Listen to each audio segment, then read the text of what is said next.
আজ আমাদের day 2 NEET পিজির পিওয়াইটি ডিসকাশনের।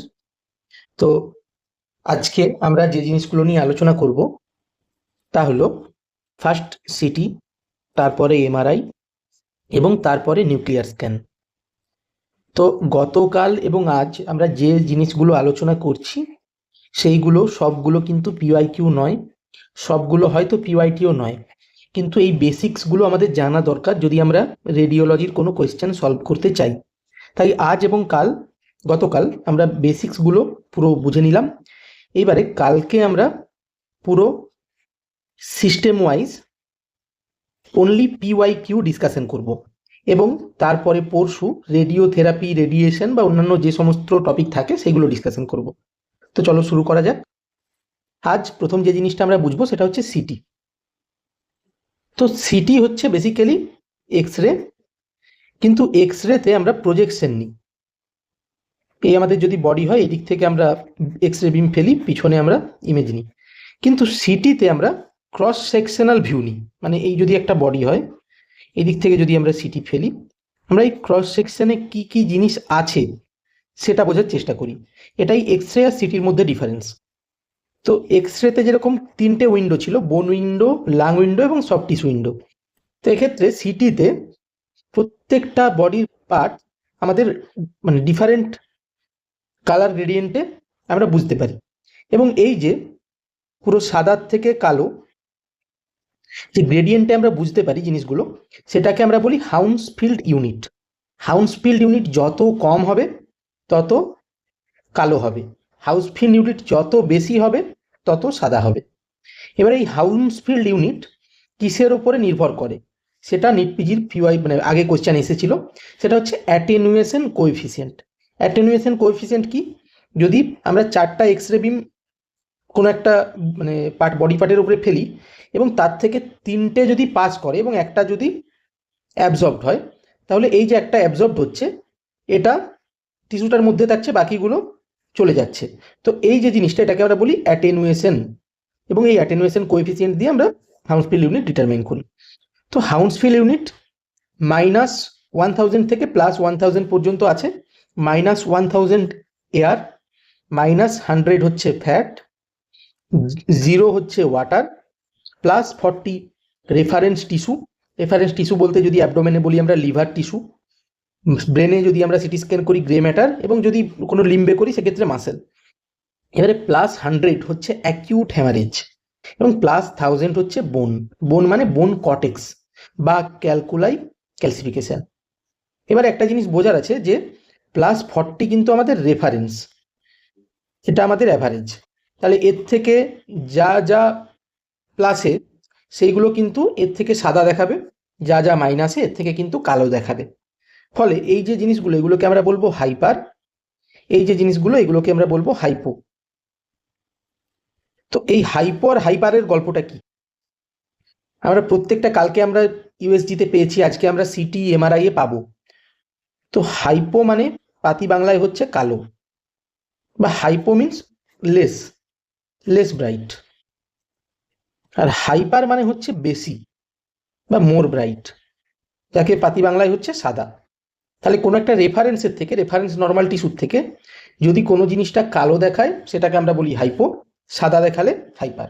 তো কম সাদা হতে পারে, বেশি সাদা হতে পারে, কিন্তু সব কিছুই আমরা হাইপার রেফারেন্সের তুলনায়। এবার রেফারেন্সের তুলনায় কোনো জিনিসটা কম কালো দেখাচ্ছে বা কোনো জিনিসটা একদম ডার্ক কালো দেখাচ্ছে, সবই কিন্তু হাইপো। তো এইবারে যদি আমরা ইউএসজির ক্ষেত্রে বলি, ইউএসজিতে আমরা পাঠাই সাউন্ড ওয়েভ। তো এই জন্য ইউএসজির ক্ষেত্রে যদি কম মানে যদি কালো হয় রেফারেন্সের তুলনায়, সেটাকে আমরা বলি হাইপো ইকোইক। ইকোইক মানে সাউন্ড প্রডিউসিং। এবং বেশি যদি সাদা হয় বা হাইপার হয় সেটাকে বলি হাইপার ইকোইক। সিটি স্ক্যানের ক্ষেত্রে আমরা ইন্টেন্সিটি ইউজ করি, তাহলে এই ক্ষেত্রে আমরা কি বলবো? হাইপো ইন্টেন্স, হাইপার ইন্টেন্স, কালো সাদা। সিমিলারলি এমআরআই এর ক্ষেত্রে আমরা ইউজ করি সরি সরি সিটির ক্ষেত্রে আমরা ইউজ করি ডেন্স, কতটা dense, hypo dense, hyper dense. এবং এমআরআই এর ক্ষেত্রে আমরা ইউজ করি intense, hypo intense, hyper intense. মানে যদি একটা জিনিস রেফারেন্সের থেকে একটা এক্সাম্পল দিয়ে তোমাকে বোঝাচ্ছি।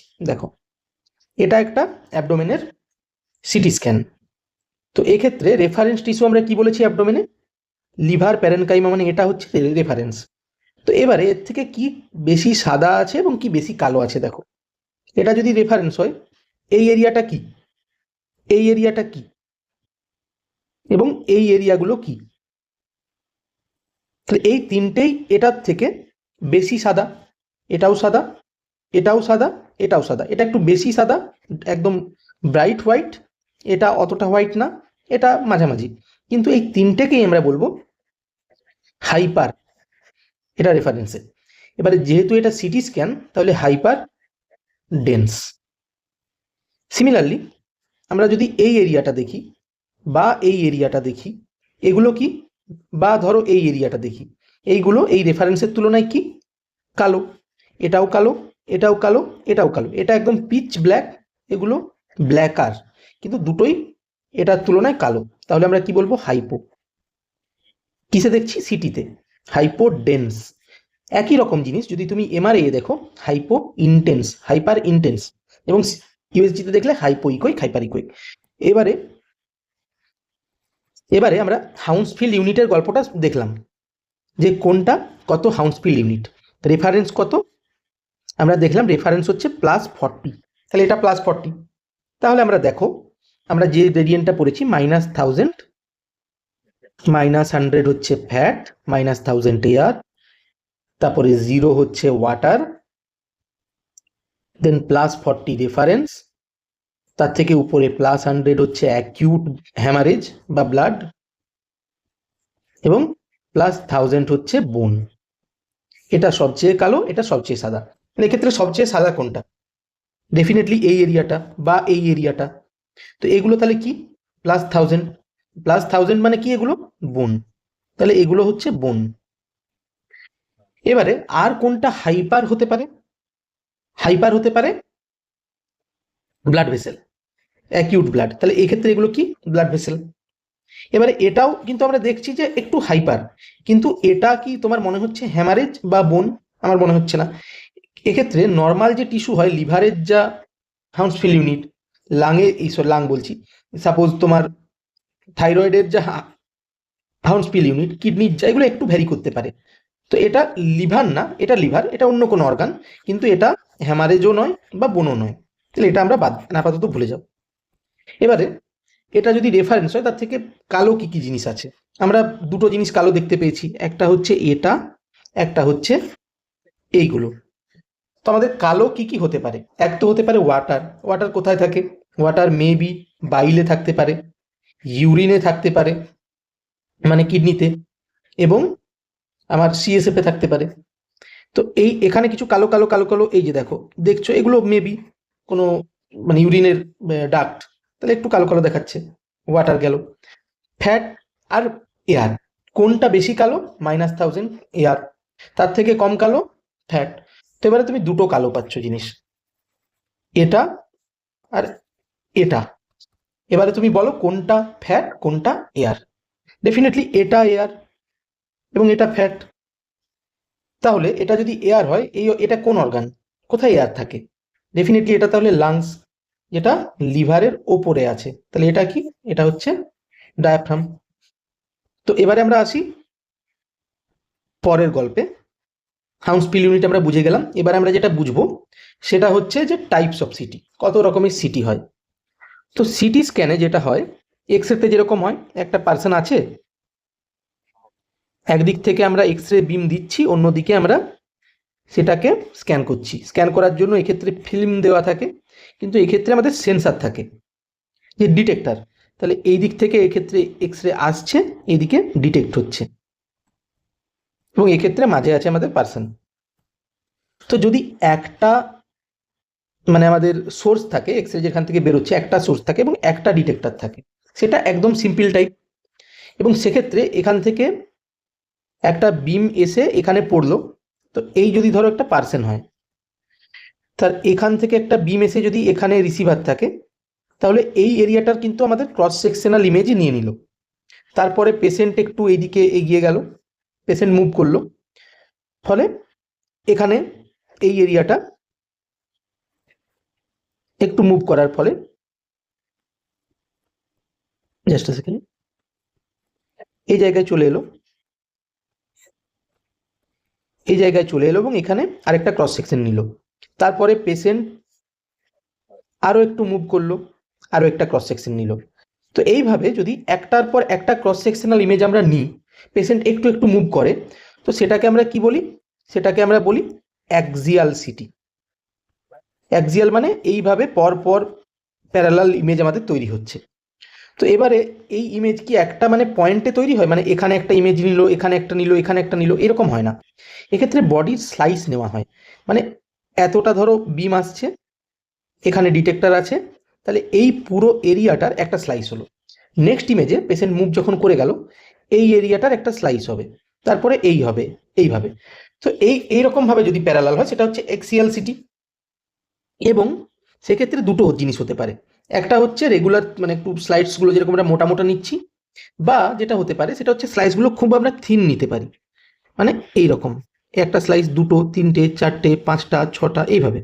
তো এইভাবে যদি আমরা থিন স্লাইস নিই, বা যদি আমরা আগে যেটা দেখাচ্ছিলাম যে থিক স্লাইস নিই, এত মোটা মোটা স্লাইস নিচ্ছি, তাতে ডিফারেন্সটা কি? যত স্লাইস থিন হবে তত কিন্তু ডিটেলস আমরা বেশি ভালো বুঝতে পারবো। তাহলে এই যে থিক স্লাইস, এটাকে আমরা বলি মানে প্লেন একদম বেসিক যেটা, সেটা সিকোয়েন্সিয়াল সিটি। এবং যখন থিন স্লাইস নিচ্ছি, যাতে রেজলিউশন আমরা বেশি পাবো, কারণ তত ডিটেলস বুঝতে পারবো, এক্ষেত্রে একটা আলাদা ডিটেলস বুঝতে পারছি, এক্ষেত্রে আলাদা পাচ্ছি, সেম জায়গায় অনেকগুলো ডিটেলস পাচ্ছি। তো এই জন্য এটাকে আমরা বলি হাই রেজলিউশন সিটি। তো হাই রেজলিউশন সিটি সিকোয়েন্সিয়াল সিটির থেকে বেশি রেজলিউশন দেয়, এবং এটা ইউজ করা হয় কোন কোন জায়গায়, যে ক্ষেত্রে আমাদের রেজলিউশন বেশি লাগে: interstitial lung disease, COVID, miliary TB, bronchiectasis এবং টেম্পোরাল বোন ডিজিজ। তো মেনলি ইউজ করা হয় চেস্টে। এবারে এই যেরকম অ্যাক্সিয়াল স্ক্যান নিচ্ছে, তার জায়গায় আমাদের এক্ষেত্রে পেশেন্টকে বারবার একটু একটু একটু করে মুভ করাতে হচ্ছে, এবং বারবার দাঁড়িয়ে দাঁড়িয়ে সিটি স্ক্যানের ছবি নিতে হচ্ছে। তো তার থেকে কি বেটার না যদি পেশেন্ট কন্টিনিউয়াসলি মুভ করে এবং আমরা কন্টিনিউয়াসলি ছবি নিই? তাহলে আমাদের খুব তাড়াতাড়ি সিটি স্ক্যানটা হয়ে যাবে, এবং আমরা কন্টিনিউয়াস ছবিটা নিতে পারবো, কারণ আমাদের থামতে হবে না। তো সেই জন্য আমাদের একটা জিনিস দরকার, যেটা হচ্ছে স্লিপ রিং। স্লিপ রিং থাকলে পেশেন্ট কন্টিনিউয়াস এগিয়েও যেতে পারে এবং আমরা ছবি নিতে পারি। ফলে যে ইমেজটা আমরা পাই সেটা কিন্তু এই রকম সিকোয়েন্সিয়াল ইমেজ নয়, বা এইরকম স্লাইস নয়। সেক্ষেত্রে আমরা কন্টিনিউয়াস ইমেজ পাই, যেটাকে স্পাইরাল সিটি বলা হয়। এবং এই স্পাইরাল সিটি দুরকম হতে পারে, একটা হতে পারে যে সিঙ্গেল ডিটেক্টর, একটা হতে পারে মাল্টিপল ডিটেক্টর। এই যে গল্পটা আমরা দেখেছি, এক্ষেত্রে একটা সোর্স, একটা ডিটেক্টর আছে। কিন্তু আমরা হাই রেজলিউশনের ক্ষেত্রে আমরা কি করি, যে খুব থিন স্লাইস নিই, মানে আমাদেরকে সোর্সটাও ছোট করতে হয়, ডিটেক্টরটাও ছোট করতে হয়। কিন্তু এটা যদি না করে আমরা সোর্সটা সেম রাখি, এবং যদি আমরা মাল্টিপল ডিটেক্টর লাগিয়ে দিই, তাহলে কিন্তু আমাদের স্লাইসের যে ইমেজগুলো আসছে সেগুলো কিন্তু থিন স্লাইস হয়ে যাবে, কিন্তু আমাদের সোর্সটা বেশি থাকায় আমরা অ্যাট এ টাইম অনেকগুলো ছবি নিতে পারবো। ফলে এই যে একবারে আমরা এক্ষেত্রে ধরো 4টা ইমেজ নিচ্ছি একসাথে, তো এটাকে আমরা বলি মাল্টি ডিটেক্টর, অনেকগুলো ডিটেক্টর আছে, মাল্টি ডিটেক্টর সিটি। এবং সেটা মূলত স্পাইরাল সিটির ক্ষেত্রে নেওয়া হয়, কারণ এই যে অ্যাক্সিয়াল সিটির গল্প এতক্ষণ শোনালাম, সিকোয়েন্সিয়াল এবং এইচআর সিটি, এগুলো পুরনো টেকনোলজি। স্পাইরাল সিটি মানে স্লিপ ডিস্ক আসার পরে যখন থেকে স্পাইরাল সিটি চালু হয়েছে, তখন থেকে এই গল্প আর নেই। এখন স্পাইরাল সিটিতে যদি আমরা সেমভাবে একটা সোর্স, একটা ডিটেক্টর নিয়ে আমরা স্পাইরাল সিটি করি, এটা সিঙ্গেল ডিটেক্টর স্পাইরাল সিটি বা শুধু স্পাইরাল সিটি বলবো। এবারে যদি আমরা মাল্টিপল ডিটেক্টর নিই এই গল্প, তো সেক্ষেত্রে আমরা সেটাকে মাল্টি ডিটেক্টর সিটি বলবো। তো আমরা এক্ষেত্রে 4টা দেখাচ্ছি, কিন্তু এক্ষেত্রে আমাদের ইউজুয়ালি যেটা করা হয়, সেক্ষেত্রে আমাদের 128 থেকে 256টা ডিটেক্টর অবধি আমাদের একসাথে ছবি নেয়। ফলে তাহলে ভাবো, আগে যেহেতু এত মোটা একটা স্লাইস পাচ্ছিলাম, যার জন্য আমাদের আরও ছোট ছোট খুব থিন স্লাইসের জন্য এইচআরসিটি তৈরি করার দরকার হয়েছিল, যাতে আমরা খুব থিন স্লাইস পাই। এক্ষেত্রে আমরা 128টা স্লাইস নিচ্ছি সেম এরিয়াতে। তাহলে এখন যে স্লাইসগুলো আমরা নিই সেগুলো কিন্তু এইচআরসিটির থেকেও থিন। তো তাহলে এখন আমাদের এইচআরসিটির যে খুবই দরকার সেই জিনিসটা কিন্তু চলে গেছে, কারণ আমাদের মাল্টি ডিটেক্টর সিটি আসার পরে এটা রেজলিউশন কিন্তু এক্সিলেন্ট। তো মাল্টি ডিটেক্টর সিটি এলো, রেজলিউশনের সমস্যা চলে গেল, স্পাইরাল আগেই হয়ে গেছে, মানে টাইমের সমস্যা চলে গেল। তো তারপরেও একটা সমস্যা থেকে গেল, সেটা হচ্ছে যে যেহেতু আমরা এক্স রে বিম একদিক থেকেই ফেলছি, এবং আমরা সব সময় একটা ফিক্সড অ্যাঙ্গেল থেকে ইমেজ নিচ্ছি, সেক্ষেত্রে আমাদের কোনো মাসের ক্যারেক্টারাইজেশন আমরা করতে পারছি না। ক্যারেক্টারাইজেশন মানে একটা স্টোন তুমি দেখতে পাচ্ছ যে কিডনিতে আছে, সেটা সিস্টিন দিয়ে তৈরি নাকি ট্রিপল ফসফেট স্টোন, সেই ক্যারেক্টারাইজেশন আমরা করতে তখনই পারবো যখন আমরা দুটো ডিফারেন্ট অ্যাঙ্গেল থেকে ছবি নেবো জিনিসটার এবং আমরা কম্পেয়ার করবো সফটওয়্যারে। তো সেই দুটো অ্যাঙ্গেল থেকে যদি আমরা আলাদা আলাদা ডিটেক্টর দিয়ে এবং সোর্স দিয়ে আমরা যদি সিটি স্ক্যান নিই, সেটাকে আমরা বলি ডুয়াল সোর্স সিটি। এটা দুটো কাজ, একটা হচ্ছে ক্যারেক্টারাইজেশন এবং আরেকটা হচ্ছে করোনারি অ্যাঞ্জিওগ্রাফি। কারণ করোনারি অ্যাঞ্জিওগ্রাফির জন্য খুব কম সময়ে ছবি নিতে হয় এবং তার মাঝে হার্ট কিন্তু কন্টিনিউয়াসলি বিট করে, ফলে একটা অ্যাঙ্গেল থেকে নিলে মুভমেন্টের জন্য আমরা ভালো ছবি পাই না, কিন্তু দুটো অ্যাঙ্গেল থেকে নিলে সফটওয়্যার ক্যালকুলেট করে হার্টের মুভমেন্ট এলিমিনেট করে দেয় এবং আমরা একটা ফিক্সড ছবি পাই। সেই জন্য ডুয়েল সোর্স সিটি খুব ইম্পর্টেন্ট। এবারে multi detector single source city মানে প্লেন মাল্টি ডিটেক্টর সিটি, সেটার আমাদের দুটো ইম্পর্টেন্স। এক তো ডেফিনেটলি যে রেজলিউশন খুব বেড়ে গেল, ফলে আমরা অ্যাঞ্জিওগ্রাফি করতে পারছি, কিন্তু করোনারি অ্যাঞ্জিওগ্রাফির জন্য সিঙ্গেল সোর্সে হবে না, ডুয়েল সোর্স চাই। সেকেন্ড, ভার্চুয়াল স্টাডিজ আমরা করতে পারছি। ভার্চুয়াল স্টাডিজ মানে একটা তোমার বডিতে ট্রাকিয়ার ভিতরে ফরেন বডি আছে, তো তুমি ব্রঙ্কোস্কোপি করে তুমি দেখছো কোথায় আছে, তো সেই জিনিসটা আমরা সিটি স্ক্যানের মাধ্যমেই করতে পারি, তো যেটাকে আমরা বলি ভার্চুয়াল স্টাডি, মানে virtual bronchoscopy, virtual endoscopy etcetera. এর বেনিফিট হচ্ছে যে যে আমরা যদি অ্যাকচুয়ালি ব্রঙ্কোস্কোপি করি যে ডিস্টাল এরিয়াটা কীরকম আছে সেটা আমরা দেখতে পাই না, কিন্তু এক্ষেত্রে যেহেতু আমরা রিকনস্ট্রাকশন করছি ডিস্টাল এরিয়াটাও আমরা দেখতে পাই। এবং এর ডিসঅ্যাডভান্টেজ হচ্ছে এই যে আমরা অ্যাকচুয়াল ব্রঙ্কোস্কোপি করলে সেক্ষেত্রে আমরা যদি একটা কয়েন থাকে এটা কি আছে সেটা আমরা বের করে আনতে পারবো, কিন্তু এক্ষেত্রে সেটা পারবো না, ইন্টারভেনশন কিন্তু পসিবল না। তাহলে সিটির কত রকম টাইপ আমরা আরেকবার ডিসকাস করছি। প্লেন আমাদের সিটির বেসিক্স হচ্ছে একটা সোর্স এবং একটা ডিটেক্টর, তাতে আমরা ক্রস সেকশনাল স্লাইস নিচ্ছি। এই বেসিক সিটি হচ্ছে এক্সিয়াল সিটি, যেটা হচ্ছে ইউজুয়ালি থিক স্লাইস নেওয়া হতো আগে, যেটাকে আমরা বলতাম সিকোয়েন্সিয়াল সিটি। কিন্তু স্লাইস আমরা যদি এই ডিটেক্টর ছোট করে দিই আর সোর্সও ছোট করে দিই, তাহলে থিন স্লাইস পাবো। এই থিন স্লাইস নিলে এইচআরসিটি। এইচআরসিটির মূলত ইন্ডিকেশন চেস্টে। এবার যদি এক্সিয়ালের জায়গায় আমরা স্পাইরাল ইমেজ নিই, স্পাইরাল ইমেজের জন্য যেটা দরকার স্লিপ রিং, এটা কোয়েশ্চেন এসেছে। যদি তা নিই তাহলে আমরা এরকম স্পাইরাল ইমেজ পাবো এবং সেটার থেকে কম্পিউটার জেনারেট করবে বিভিন্ন ডিরেকশনে ইমেজ। যে জন্য আমরা এখন যেটা পাই যেটা হচ্ছে করোনারি, স্যাজাইটাল, ট্রান্সভার্স, সেগুলো কম্পিউটার জেনারেট করে এই স্পাইরাল ইমেজ থেকে। তো সেই স্পাইরাল সিটি যদি বেসিক স্পাইরাল সিটি হয়, সিঙ্গেল সোর্স সিঙ্গেল ডিটেক্টর, তো সেটাকে আমরা স্পাইরাল সিটি বলি। কিন্তু যদি সিঙ্গেল সোর্স কিন্তু multiple detector up to 256 detector use করা হয়, তাহলে খুব থিন স্লাইস পাওয়া যায়, একদম মানে অ্যাকুরেসি বা আমাদের রেজলিউশন এক্সেলেন্ট। তো সেটা যদি হয় মাল্টি ডিটেক্টর সিটি, সেটারও single source dual source. Single source যদি থাকে আমরা মাল্টি ডিটেক্টর সিটি বলবো, ডুয়েল সোর্স যদি থাকে মানে এটাও অনেকগুলো এবং এটা অনেকগুলো বলতে এটা এই অ্যাঙ্গেল থেকে একটা এবং অন্য অ্যাঙ্গেল থেকে আরেকটা, তো সেটা হচ্ছে ডুয়েল সোর্স সিটি। প্রত্যেকটার ইউজ বললাম। এবারে যেটা জানবো সেটা হচ্ছে indication of CT scan. CT স্ক্যানের ইন্ডিকেশন দুভাবে আমরা সিটি স্ক্যান করি, একটা হচ্ছে নন কন্ট্রাস্ট সিটি এনসিসিটি, একটা হচ্ছে কন্ট্রাস্ট এনহ্যান্স সিটি। তো নন কন্ট্রাস্টে আমাদের রেফারেন্স যেটা আছে তার থেকে যেগুলোকে আমরা ডিফারেন্সিয়েট করতে পারবো সেগুলোকেই আমরা আলাদাভাবে চিনতে পারবো, আমরা সবগুলোই দেখলাম। এক হচ্ছে যদি আমরা এয়ারকে চিনতে পারবো, তাহলে কোনো জায়গায় যদি এয়ার থাকে সেটা আমরা আইডেন্টিফাই করতে পারি। সেকেন্ড, অ্যাকিউট হ্যামারেজ যদি কোনো জায়গায় থাকে সেটা আমরা আইডেন্টিফাই করতে পারি।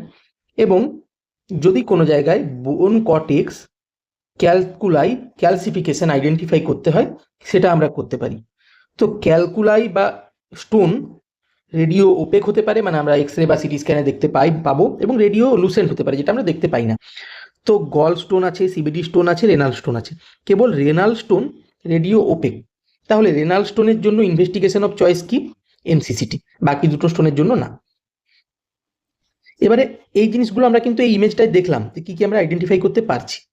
তো এবারে এয়ার যদি বলি, এয়ার তো নর্মালি লাঙে থাকে, কিন্তু যদি আমরা এয়ার পাই ডায়াফ্রামের নিচে, এই ধরো লিভার আর হচ্ছে আমাদের স্প্লিনের আপার পার্ট, মানে এইরকম জায়গায় ধরো ডায়াফ্রাম আছে, এটা হচ্ছে ডায়াফ্রাম। তো ডায়াফ্রামের নিচে যদি আমরা এয়ার পাই, বাঁ দিকে যদি পাই সেটা কিন্তু নর্মাল, কিন্তু যদি ডান দিকে পাই সেটা অলওয়েজ অ্যাবনর্মাল। এটা হচ্ছে নিউমোপেরিটোনিয়াম আমরা বুঝতে পারি এই রাইট ডোমের নিচে এয়ার ফেল, এটা এক্সরেতেও বুঝতে পারি, সিটি স্ক্যানেও। কিন্তু যদি বাঁ দিকে পাই সেটা নর্মাল ফাইন্ডিং, কারণ বাঁ দিকে থাকে স্টমাক। তো স্টমাকের ভিতরে বা গাটের অন্যান্য গাট টিউবের ভিতরে কিন্তু এয়ার থাকতে পারে। এবারে নেক্সট যেটা জিনিস আমরা বুঝবো সিইসিটি।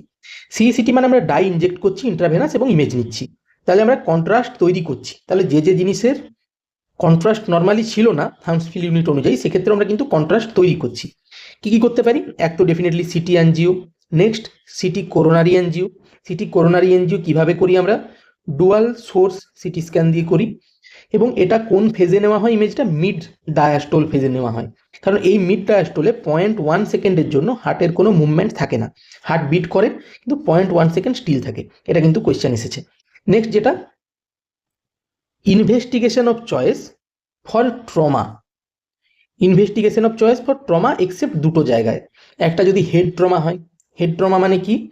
হ্যামারেজ হতে পারে, তার জন্য ইনভেস্টিগেশন অফ চয়েস কি? এনসিসিটি, অ্যাকিউট হ্যামারেজ ব্রেন মানে হেড ট্রমা।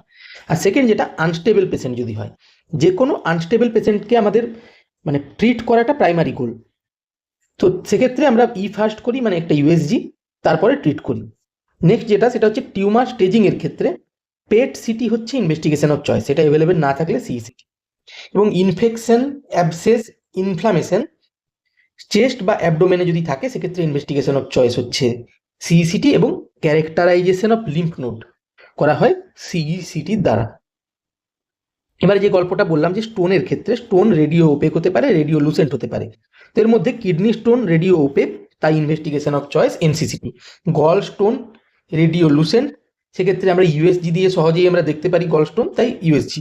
কিন্তু সিবিডি স্টোন, সিবিডি থাকে ডিওডিনামের পিছনে, ডিস্টাল সিবিডি, এবং গিয়ে ওপেন হয়। তো এই জায়গায় ডিওডিনাম মানে কি?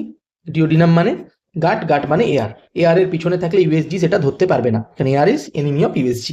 তাহলে এই জায়গায় ইউএসজি করা যাবে না, রেডিও লুসেন্ট মানে সিটি স্ক্যান করা যাবে না। তাহলে আমরা কি করে করি? ডায়াগনোস এমআরআই করে। তাহলে সিবিডি স্টোনের জন্য এমআরআই।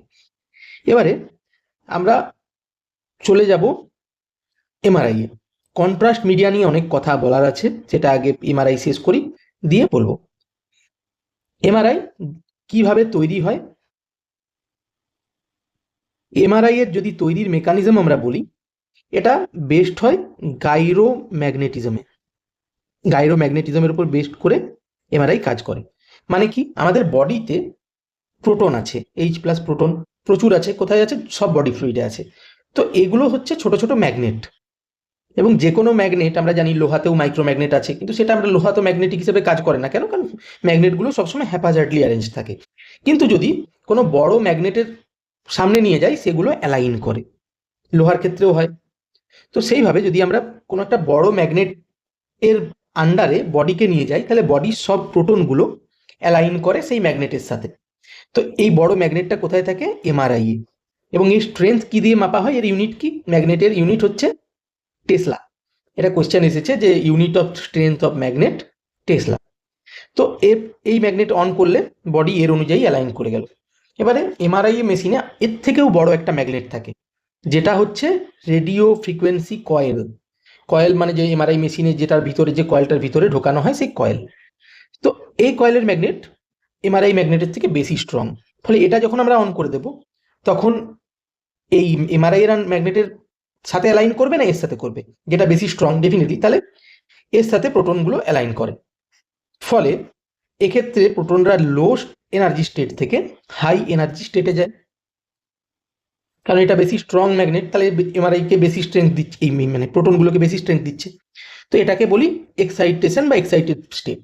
তো এবারে আমরা রেডিও ফ্রিকোয়েন্সি কয়েলের ম্যাগনেটটা অফ করে দিই। অফ করে দিলে এ তো চলে গেল, কে আছে? MRI magnet. তাহলে এই প্রোটনগুলো পুনরায় ওর সাথে অ্যালাইন করে। তাহলে এই প্রসেসটাকে আমরা বলি রিল্যাক্সেশন বা রিল্যাক্স স্টেটে ফিরে যায়। তো এই যে রিল্যাক্স স্টেটে ফিরে যাচ্ছে এক্সাইটেড স্টেট থেকে, এটা হাই এনার্জি, এটা লো এনার্জি। তাহলে কিছু এনার্জি ডেফিনেটলি রিলিজ হবে, এবং তার জন্য কিছু সময় লাগবে। আমরা এনার্জিটা ডিটেক্ট করি না, আমরা সময়টা ডিটেক্ট করি।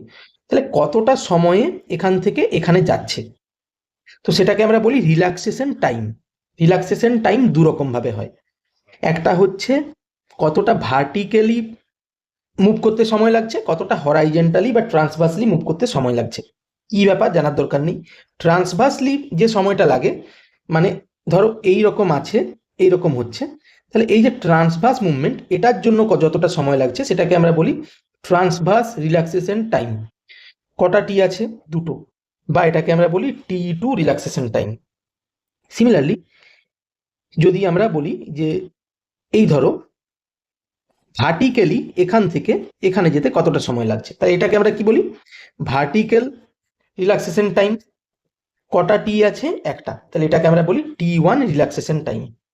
এবার এখানে একটা ক্যাচ আছে, যদি T1 রিল্যাক্সেশন টাইম একটা টিস্যুর বেশি হয়, সেটা T1 এমআরআই এ কালো দেখাবে, ব্ল্যাকার। কিন্তু যদি T2 রিল্যাক্সেশন টাইম কোনো সাবস্টেন্সের বেশি হয়, T2 এমআরআই এ সেই জিনিসটা কিন্তু হোয়াইটার দেখাবে। এক্ষেত্রে বলে নেওয়া ভালো, এমআরআই কিন্তু দু রকমের হয়। আমরা একটা সেটিংয়ে T1 ওয়েটেড মানে T1 রিল্যাক্সেশনের টাইম মাপি, একটা ডিফারেন্ট সেটিংয়ে T2 মাপি। তাহলে এটাকে আমরা বলি T1 ওয়েটেড এমআরআই, এটাকে বলি T2 ওয়েটেড এমআরআই। এবং দুক্ষেত্রে প্রত্যেকটা টিস্যু আলাদা আলাদা বিহেভ করে, কারণ আমরা আলাদা আলাদা জিনিস মাপছি। এবার আমরা দেখি কিভাবে বিহেভ করে। তো T1 ওয়েটেড এমআরআই এ যে অনেক কিছু এক্ষেত্রে লেখা আছে, কিন্তু যেটা অ্যাবসলিউটলি নেসেসারি আমি গ্রিন দিয়ে মার্ক করব। তো T1 ওয়েটেড এমআরআই এ ব্ল্যাকার দেখায়, মানে T1 রিল্যাক্সেশন টাইম বেশি। তাহলে সব জিনিসই ব্ল্যাকার দেখায় এক্সেপ্ট ফিউ থিংস। যেহেতু বেশি হলে ব্ল্যাকার, তাহলে বেশি কিন্তু মোস্ট কেসে দেখায়। আর T2-তে যেহেতু বেশি হলে হোয়াইটার, তাহলে মোস্ট কেসে কিন্তু আমরা হোয়াইট পাবো। তাহলে কোনগুলো ব্ল্যাক জানতে হবে, সিমিলারলি এক্ষেত্রে কোনগুলো হোয়াইট জানতে হবে। তো যেটা মনে রাখতে হবে যে T1-এ গ্রে ম্যাটার, ব্রেনের গ্রে ম্যাটার কিন্তু গ্রে, হোয়াইট ম্যাটার হোয়াইট। মানে হোয়াইটটা হোয়াইটার দেখাবে এবং গ্রে ম্যাটারটা ব্ল্যাকার দেখাবে বা গ্রে দেখাবে। এবারে acute haemorrhage, water, chronic haemorrhage এবং অন্য সব জিনিস কিন্তু ব্ল্যাকার দেখাবে। এবারে সাদা কি কি দেখাবে T1-এ? ব্ল্যাক তো সবকিছুই দেখালো, সাদা যে জিনিসগুলো দেখাবে সেগুলো কিন্তু ইম্পর্টেন্ট। যদি কোনো সাব অ্যাকিউট হ্যামারেজ হয়, সাব অ্যাকিউট যদি হ্যামারেজ হয় বা সাব অ্যাকিউট ব্লাড প্রোডাক্ট থাকে, যেরকম হচ্ছে ওভারিতে গেলে যদি তুমি মানে এন্ডোমেট্রয়েড সিস্ট পাও, মানে যদি ওভারি সিস্ট থাকে তার ভিতরে ব্লাড থাকে, সেটা হোয়াইটার দেখাবে। বা কন্ট্রাস্ট মিডিয়া মানে গ্যাডোলিনিয়াম, যেটা প্যারাম্যাগনেটিক সাবস্টেন্স বা অন্য সকল প্যারাম্যাগনেটিক সাবস্টেন্স, সেটা হোয়াইট দেখাবে। মেলানিন হোয়াইট দেখাবে। মেলানিন হোয়াইট দেখাবে, তার ইমপ্লিকেশন কি? যদি কোনো ম্যালিগন্যান্ট মেলানোমা থাকে সেটা হোয়াইট দেখাবে। কোনো প্রোটিনেসিয়াস সাবস্টেন্স থাকলে হোয়াইট দেখাবে। ফ্যাট হোয়াইট দেখাবে, ফ্যাট সিটিতে ব্ল্যাক ছিল, এক্ষেত্রে হোয়াইট দেখাবে। এবারে মোস্ট জিনিস ব্ল্যাক মানে বোন ব্ল্যাক দেখাবে। এবারে আমরা চলে যাচ্ছি T2-তে। T2-তে হোয়াইট সব কিছু দেখাবে, কি কি ব্ল্যাক দেখাবে আমাদের জানতে হবে। তাহলে গ্রে ম্যাটার, এক্ষেত্রে গ্রে গ্রে, হোয়াইট হোয়াইট ছিল, এক্ষেত্রে উল্টো, গ্রে হোয়াইট, হোয়াইট গ্রে। মানে গ্রে ম্যাটার হোয়াইট দেখাবে, হোয়াইট ম্যাটার ব্ল্যাক দেখাবে, মানে গ্রে দেখাবে। এবারে ওয়াটার, এক্ষেত্রে কি ছিল? ওয়াটার ছিল ব্ল্যাক, এক্ষেত্রে কিন্তু ওয়াটার হোয়াইট দেখাবে। তো এক্ষেত্রে ওয়াটার হোয়াইট, ওয়াটার মানে ইউরিন, বাইল, সিএসএফ সব হতে পারে, এবং অন্য সমস্ত কিছু হোয়াইট দেখাবে ইনক্লুডিং ফ্যাট। তো এক্ষেত্রে দেখো ফ্যাট কিন্তু T1-এও হোয়াইট, T2-তেও হোয়াইট। এবং কি কি ব্ল্যাক দেখাবে, এটা ইম্পর্টেন্ট। T2-তে সবই হোয়াইট, কিছু জিনিস ব্ল্যাক। তো ফার্স্টে আমরা যেটা জানলাম যে হোয়াইট ম্যাটার গ্রে মানে black. Second, AR black. Third, যে কোনো বোন ক্যালকুলাই ক্যালসিফিকেশন ব্ল্যাক, তাহলে বোন T1-এও ব্ল্যাক, T2-তেও ব্ল্যাক। এবং যে জিনিসটা জানতে হবে সেটা হচ্ছে আমাদের ligament, tendon, dense fibrous tissue, chronic haemorrhage এবং ব্লাড ইনসাইড ব্লাড ভেসেল, এগুলো কিন্তু ব্ল্যাক দেখাবে। তো এত কিছুর মাঝে যদি তোমাকে আমি বলি কি ইম্পর্টেন্ট, ফার্স্ট তুমি সিটি না এমআরআই বুঝবে কি করে?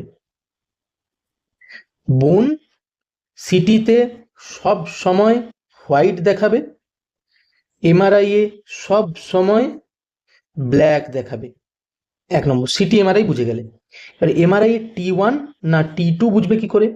যদি ব্রেন থাকে আমরা গ্রে হোয়াইট দেখব, বাইরের দিকে কি থাকে? গ্রে।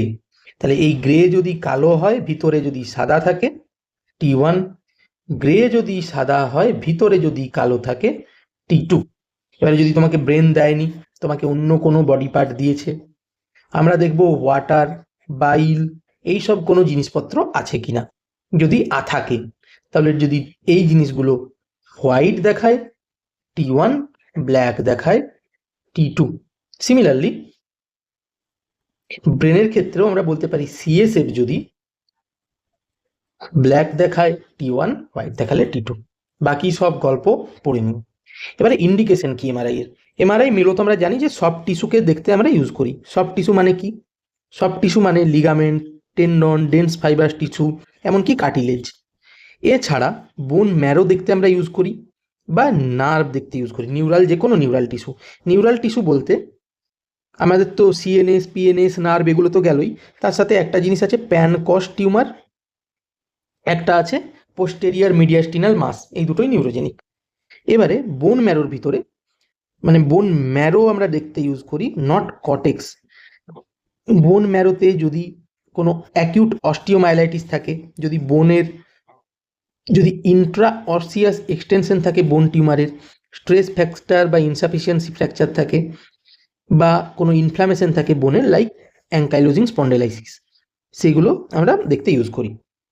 এবারে এমআরআই এর কিছু স্পেশাল সিকোয়েন্স আছে যেগুলো মূলত T2 থেকে ম্যানিপুলেট করা। এগুলো করা হয়েছে কারণ আমরা যখন কোনো একটা স্পেসিফিক অর্গান দেখি অনেক কিছু হোয়াইট বা অনেক কিছু ব্ল্যাক, তাহলে আমরা বুঝতে পারি না যে যেটা আমরা ব্ল্যাক দেখছি সেটা আসলে কি, বা যেটা হোয়াইট দেখছি সেটা আসলে কি। তো সেটা ডিফারেন্সিয়েট করার জন্য স্পেশাল সিকোয়েন্স আছে। এরকম ফার্স্ট হচ্ছে ফ্লেয়ার। ফ্লেয়ার মানে পুরো T2 কিন্তু সিএসএফ কি ওয়াটার কি, water is white in T2, তাহলে ওয়াটারটা সাদা ছিল, সেটাকে আমরা কালো করে দিয়েছি। কেন করেছি? কারণ ওয়াটার হচ্ছে হোয়াইট, আবার যেটা হচ্ছে আমাদের গ্রে ম্যাটার সেটাও কিন্তু white. CSF white, grey matter white, আমরা ডিফারেন্সিয়েট করতে পারি না, তাই আমরা করেছি। এবারে আমরা জয়েন্টের ক্ষেত্রে ফ্যাট কি, হোয়াইট। ফ্লুইড কি, মানে জয়েন্টে যদি ইফিউশন থাকে, হোয়াইট। তাহলে আমরা কি করে বুঝবো যে জয়েন্টে ফ্যাট আছে না ফ্লুইড আছে? তো সেই জন্য ফ্যাটকে আমরা কিন্তু ব্ল্যাক করে দিয়েছি, তাহলে সেটা হচ্ছে স্টিয়ার, জয়েন্ট দেখতে পাই। সিমিলারলি এই দুটো গেল আমাদের মানে মডিফিকেশন অফ T2। এবারে স্পেশাল কিছু ইমেজ আছে। একটা হচ্ছে DWI, ডিফিউশন ওয়েটেড ইমেজ, মানে ডিফিউশন কতটা হচ্ছে কোন এরিয়াতে তার উপর ডিপেন্ড করে। এটা মূলত অ্যাকিউট ইসচেমিক স্ট্রোকে ইউজ করা হয়। এবারে আরেকটা জিনিস আছে MR স্পেকট্রোস্কোপি, মানে এমআরআই থেকে আমরা বুঝতে পারি যে কোনো একটা টিস্যুর অ্যারেঞ্জমেন্ট কীরকম। এটা মূলত ইউজ করা হয় ব্রেনে। সেক্ষেত্রে নর্মালি আমরা যেটা পাই, আমরা যদি অ্যানালাইজ করি, আমরা তিনটে এরকম পিক পাই। সবচেয়ে বেশি থাকে NAA, তার থেকে কম থাকে ক্রিয়েটিন, তার থেকে কম থাকে কোলিন। এবারে এই ক্রিয়েটিনটা হচ্ছে রেফারেন্স, আমরা দেখি যে NAটা বেশি আছে কিনা, কোলিনটা কম আছে কিনা। তো যদি এই NAটা হচ্ছে সেল ইন্টিগ্রিটির মার্কার, যদি সেল ড্যামেজ হয়, ব্রেনের সেল ড্যামেজ হয়, মানে নিউরন ড্যামেজ হয়, এটা কমে যাবে। তাহলে সব ব্রেনের ডিজিজেই নিউরন ড্যামেজ হচ্ছে, ফলে এটা কমে যায়। সিমিলারলি কোলিন হচ্ছে সেল টার্নওভারের মার্কার, কত মেটাবলিজম হচ্ছে, কত মাইটোসিস হচ্ছে। তাহলে যদি কোনো ক্যান্সার হয় ব্রেনে, এটা বেড়ে যাবে। তাহলে ক্যান্সার যদি হয়, ধরো এটা বেড়ে গেল, যে কোনো ডিজিজে এনে কমে যায়, এইরকম দেখতে লাগবে। এবারে ক্রিয়েটিনিন হচ্ছে রেফারেন্স, এটা ফিক্সড থাকে। এবারে কোনো কোনো জায়গায় অ্যাডিশনাল পিক দেখা যায়, মানে তিনটে থাকছেই, তার সাথে অন্য পিক দেখা যাচ্ছে, অন্য পিক। তো সেই পিকের উপর বেস করে আমরা দুটো ডিজিজকে ডায়াগনোজ করতে পারি। যদি লিপিড পিক থাকে টিউবারকুলোমা, যদি অ্যামাইনো অ্যাসিড পিক থাকে নিউরোসিস্টিসার্কোসিস। এটা গেল স্পেশাল সিকোয়েন্স। এবারে যে জিনিসটা আমরা বুঝবো সেটা হচ্ছে কন্ট্রাস্ট মিডিয়া। কন্ট্রাস্ট মিডিয়া অনেক রকমের হয়। ফার্স্টে ইউএসজির ক্ষেত্রে আমরা এয়ার বাবেলসকে কন্ট্রাস্ট মিডিয়া হিসেবে ইউজ করি। Just a second.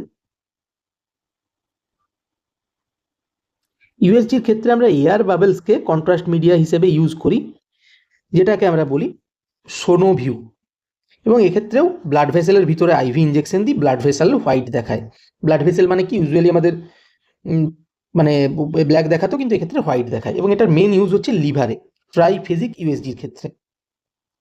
এবং এক্ষেত্রে এই যে আমরা মাইক্রোবাবেলস ইনজেক্ট করি ব্লাড ভেসেলে, সেগুলো লাং দ্বারা এক্সক্রিট হয়ে যায়, কিডনির দ্বারা এক্সক্রিট হয় না, ফলে কোনো ইউরিয়া ক্রিয়েটিনিন মেজার করতে হয় না, এবং কোনো টেস্ট ডোজ দিতে হয় না, কারণ অ্যানাফাইল্যাক্সিসের রিস্ক নেই। এবারে আমরা যদি যাই এমআরআই এর ক্ষেত্রে কন্ট্রাস্ট মিডিয়া হিসেবে আমরা যেটা ইউজ করি সেটা হচ্ছে গ্যাডোলিনিয়াম কন্ট্রাস্ট মিডিয়া। এই গ্যাডোলিনিয়াম কিন্তু শুধু গ্যাডোলিনিয়াম না, গ্যাডোলিনিয়াম ডিটিপিএ বলে একটা এজেন্ট আছে, সেটা দিই। এবং এক্ষেত্রেও কোনো অ্যানাফাইল্যাক্সিসের রিস্ক নেই, সেই জন্য কোনো টেস্ট ডোজ দেওয়া হয় না, কিন্তু এটা কিডনি দিয়ে এক্সক্রিট হয়। ফলে আমাদের ইউরিয়া ক্রিয়েটিনিন মেজার করতে হয়, এবং সিকেডি পেশেন্টে যদি আমরা এটা দিয়ে দিই, যেহেতু কিডনি দিয়ে এক্সক্রিট হয়, তাহলে সেক্ষেত্রে নেফ্রোজেনিক সিস্টেমিক ফাইব্রোসিস হতে পারে, তাই আমরা দেবো না। এই গেল আমাদের গ্যাডোলিনিয়ামের ব্যাপার। গ্যাডোলিনিয়াম হচ্ছে প্যারাম্যাগনেটিক সাবস্ট্যান্স, তাই T1 আর T2 দুটোতেই সাদা। এবার আমরা যাচ্ছি সিটি স্ক্যান বা এক্স-রের ক্ষেত্রে। দুটোই সেম মেকানিজমে কাজ করে। তো এক্ষেত্রে আমরা দু রকমের কন্ট্রাস্ট দিতে পারি।